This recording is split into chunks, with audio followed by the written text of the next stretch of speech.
Mexico is a country in the north of Central America that has been growing rapidly like an energy center in foreign trade for years, intertwined with the United States thanks to its huge production capacity. Recently, this Central American country has been preparing to take one of the boldest steps against the U.S. tariffs. On March 29th, 2025, Mexican President Claudia Sheinbaum targeted the United States by stating that they will not remain silent against tariffs. Con medidas arancelarias y no arancelarias que anunciaré en plaza pública el próximo domingo. Claudia Sheinbaum emphasized that Mexico would use all the economic leverage at its disposal against unilateral steps that threaten export-oriented production and employment. This time, Mexico is seeking to punish not only the traditional automobile sector, but also the rapidly emerging field of electric vehicles and even strategic areas such as agriculture, energy, and metals. Mexico's move coincides with Canada's recent 25% tariffs on the U.S. automotive industry. President Trump again imposed unjustified tariffs on our nation in violation. So the U.S. is facing pressure from both Mexico and Canada. President Claudia Sheinbaum has also taken advantage of this situation to escalate the issue of tariffs against the U.S. But what does Sheinbaum's outburst about Trump tariffs mean for the rest of the world? How will Mexico's latest counter move affect the dynamics in the international arena? We will explore the answers to these critical questions together.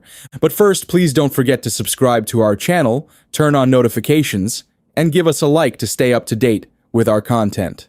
Let's start in no time with Mexico's retaliatory actions against the United States. Mexican President Claudia Sheinbaum announced a comprehensive response to the U.S. tariffs after President Donald Trump announced a 25% tariff on cars and light trucks next week. A 25% tariff on all cars that are not made in the United States. 25% tariffs that the president announced on imported cars. Sheinbaum confirmed on April 3rd that Mexico would give a comprehensive response on what it would do in this situation. Claudia Sheinbaum emphasized that this move does not mean completely closing the doors to work with the U.S. The new tariffs will affect the global automotive sector, but Mexico and Canada will have different conditions due to the U.S.-Mexico-Canada agreement. Sheinbaum also said that under the U.S., Mexico, and Canada agreement, car importers will be given the opportunity to certify U.S. content, and systems will be put in place so that the 25% tariff will only apply to the value of non-U.S. content. Sheinbaum Pardo added that the U.S. measure, which will take effect on April 3rd, is in addition to other recently introduced tariffs in sectors such as steel and aluminum. Economy Minister Marcelo Ebrard, who participated in the conference remotely from Washington, said that the Mexican government has had several meetings with U.S. Secretary of Commerce Howard Lutnick and the Office of Trade Representative Jameson Greer to seek preferential treatment for Mexican products. As we can see, Mexico was both trying to solve its problems with the U.S. and trying to figure out what to do in the absence of a moderate response from Trump. Markets are worried about this tension between the U.S. and Mexico. Any possible counter-taxation from Mexico to the U.S., estimated at 10, 20, or 25%, could radically change global economic dynamics. As Claudia Sheinbaum explained, Mexico's tariff against the U.S. could initially target exports worth $10 to $15 billion. In total, Mexico could inflict $150 billion of damage on the U.S. Most of this damage could be on electric vehicles in the U.S. So let's take a detailed look at how this huge damage ratio will affect the volume of trade between the U.S. and Mexico. Trade between Mexico and the United States represents a huge volume approaching a total of $800 billion, according to 2024 data. The main pillars of this volume are automotive, electronics, machinery and equipment, energy, and agricultural products. Statistics show that the number of Mexican manufacturers exporting goods to the United States is growing rapidly, with Mexico's outward expansion gaining momentum in the last 5 years, especially in the assembly of electric vehicle parts and batteries. Billions of dollars of goods flow through the customs gates almost every day. While an economy of this scale binds the two countries tightly together, one side's protectionist tariff hikes jeopardize the operations of thousands of companies. Trump's recent decision to impose a 25% tariff on non-U.S. cars has upset this balance. Doing is a 25% tariff on all cars that are not made in the United States. If they're made in the United States, there's absolutely no tariff. Mexican manufacturers ship electric vehicle parts, lithium battery components, steel and mechanical equipment to the U.S. market, creating a high value-added cycle. Currently, Mexico supplies around $100 billion worth of cars and spare parts to U.S. automotive giants annually. This figure also includes the supplier industry and EV components. In particular, exports of electric vehicle parts from Mexico to the U.S. in 2024 have increased by more than 40% in the last 5 years. New protectionist tariffs in this sector could slow production lines in both the states of Texas and California. While some political circles in the U.S. see Mexico's stance as bullying, Mexican officials are defending themselves. While under previous administrations, Mexico sometimes backed down, the Sheinbaum era has adopted a tougher line. For this reason, Sheinbaum characterizes Mexico's new response as a rebalancing between the U.S. and Mexico, rather than bullying. A rebalancing could lead to additional tariffs on everything from agricultural products to electronic circuits. This means that fresh fruits and vegetables or snacks that the U.S. buys from Mexico could fetch higher prices in U.S. grocery stores. Similar cost increases could be seen in the construction, energy, and electronics sectors. Of course, there are also concerns in Mexico about these newly announced retaliatory tariffs. There are many in the country who believe that the new tariffs could affect local production in Mexico. Economic experts, on the other hand, remind us that the American market is still the biggest buyer for Mexico, accounting for almost 80% of its exports. Of course, Mexican government officials claim that they are trying to diversify by turning to the growing Asian and European markets. On March 28, 2025, a bureaucrat from the Mexican Foreign Trade Department said that new agreements with China and Japan were on the table, with the option of expanding the existing framework with the European Union. These statements were interpreted as a message of intimidation from Mexico to the United States.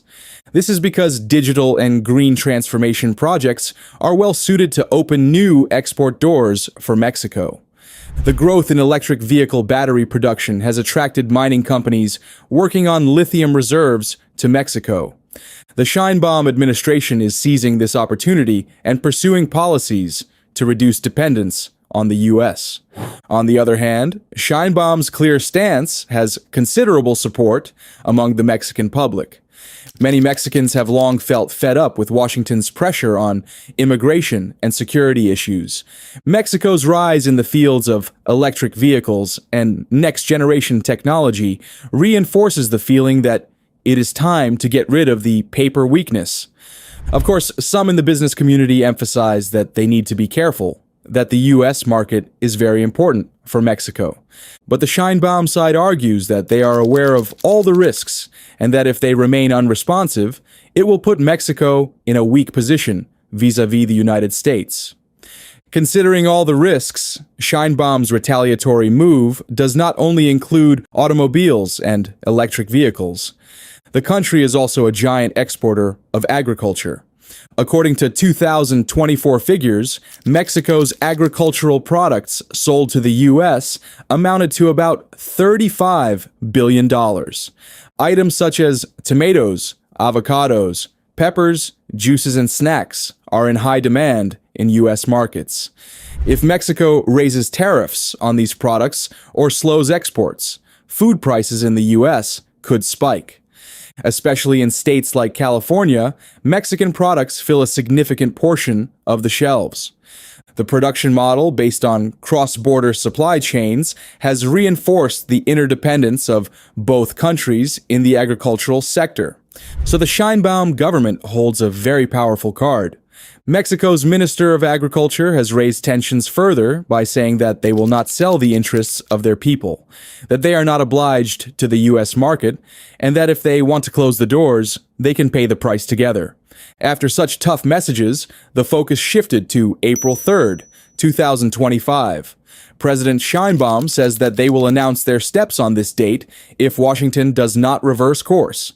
According to backstage information, Mexico is first preparing a tax package on lithium and battery components used for the electric vehicle sector. In the second stage, retaliation in areas such as steel and aluminum may also be on the agenda. In agricultural products, the export restriction option is kept on the table as a last resort, because Mexico knows that a complete loss of the U.S. market would shake the economies of both countries. The lack of any signal from Washington, in the form of a message to review the tariffs, is infuriating the Mexican government. According to experts, Sheinbaum has reached a point where it is hard to back down, and the Trump administration is determined to take a hard line. Add Canada's April 2nd, 2025 retaliation package to this picture, and the U.S. could suddenly face a major trade front on its northern and southern borders. Some unnamed White House officials believe that Mexico and Canada cannot really afford a full-scale trade war. On the morning of March 28th, Mexican media were discussing questions such as whether U.S. firms might revise their investment plans in Mexico. Some doubt that Mexico will be able to develop new projects with Asian and European partners if tensions continue. Some argue that the share of the U.S. market could fall slightly, but that it could be offset by new gateways to the world. Of course, this is a long-term strategy. In the short term, the Mexican economy may experience fluctuations.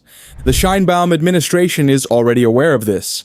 The president often repeats his rhetoric that they will ensure independence in the long term, at the expense of short-term pain. Turning to electric vehicles, a major transformation is taking place across North America. While the U.S. is providing incentives to accelerate the replacement of gasoline-powered vehicles with electric models, Mexico and Canada have become critical stakeholders in this production chain. If this ecosystem is hit by new tariffs, the strategy of global brands will also be affected. Giant manufacturers from Europe and Asia are planning to use Mexico as a hub, but the U.S. tariffs complicate that plan. We are not enemies of anyone, but we are not under anyone's yoke. And when unilateral impositions are made on us, we have to respond, Sheinbaum said. This sentence has become a slogan shared by Mexicans on social media under the title, "The Spirit of National Independence." We are a trading giant. Our hands are not tied, the people say in support of their government. The rest of the world is watching this challenge with interest. Some commentators in Europe say, cracks are growing in the North American trade union. This could open up new opportunities for EU-Mexico relations. In Asia, China and Japan in particular are keen to strengthen their companies' ability to enter the Mexican market and access the U.S. from there. So Mexico's abandonment of the "we have no choice but the U.S. anyway" approach offers a new route for global supply chains. Some say Sheinbaum has succeeded in getting Mexico to take itself more seriously as a regional power. Others warn a trade war of this magnitude would hurt everyone, and Mexico could lose its bridge position. Perhaps there is merit in both approaches. If tensions continue, of course, there will be no long-term winners. But Sheinbaum seems determined. We will defend our honor.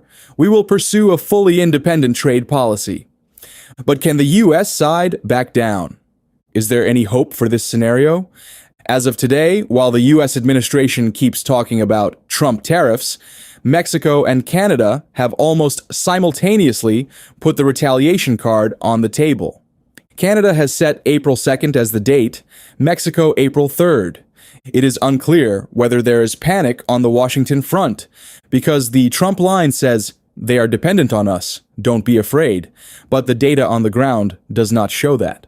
especially since Mexico's share in the supply of electric vehicle parts is rising rapidly. The imposition of additional taxes in this segment could cause production costs in the U.S. to jump. Moreover, with Mexico's steel and aluminum move, the construction and automotive sectors could be further strained. Taxes on agriculture could push consumer prices up. In other words, there may be annoying consequences in the U.S. domestic market in a short time. Despite all these risks, the Trump administration's insistence on the no-compromise policy inflames the anger on the Mexican side. President Sheinbaum said, "No one should feel sorry for us. We are a strong country, and we will take every necessary step," emphasizing that the rest is irreversible. The most interesting scenario at the moment is whether the U.S. will risk a confrontation with Mexico and Canada at the same time. On the one hand, the giant energy and automotive partner to the north, and the giant manufacturing base to the south. Both are indispensable to the flow of U.S. trade. Some commentators have suggested that Washington might try to find a deal with one and keep the pressure on the other. But for now, Canada and Mexico are pursuing their own agendas. Even without a common bilateral front, retaliatory wins from both sides could send the U.S. economy into turmoil. After all, these two neighboring countries, which have a significant impact on America's trade balance, could pull the plug at any moment. Automakers, agricultural companies, tech giants, and energy firms are worried about the uncertainty. It is not known whether a trilateral diplomacy table will be established soon, or whether everyone will insist on their rests. For now, Sheinbaum says, the door to negotiations is open, but no caving in. Canadian Prime Minister Mark Carney made similar statements. On the U.S. side, there is no clear signal other than, "We will not back down." This whole picture has put the future of the North American free trade area into question once again. The model that has been presented for years as the most successful regional trade agreement in history is now showing multiple cracks. Electric vehicles and high-tech products are the most obvious areas of this crack. We will consolidate our position in the new era, Mexico says, trying to show that the U.S. does not have the advantage it once had. Sheinbaum says we will not depend on a single market, opening the door to strong relations with Asia and Europe. This global geopolitical shift may well shift production and trade flows in the region in different directions in the coming years. From the broadest perspective, Mexico's stance is likely to be remembered for a long time. For decades, the country has had a whatever the U.S. says goes mentality. This attitude has never changed on issues such as migration, security, and customs. Whenever the issue came up, Mexico often felt obliged to take the heat. The new chapter that began with the election of President Sheinbaum popularized the motto, from now on, we will show our own strength. While this is economically risky, politically, it gives the country prestige and a sense of unity. Local polls show that more than 60% of the population supports Sheinbaum on this issue. In short, the Trump tariffs issue has become a test of Mexico's independent identity.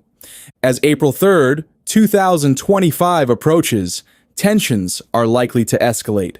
It remains to be seen what steps Mexico will take, how Washington will respond, and what will happen in the automotive and electric vehicle markets.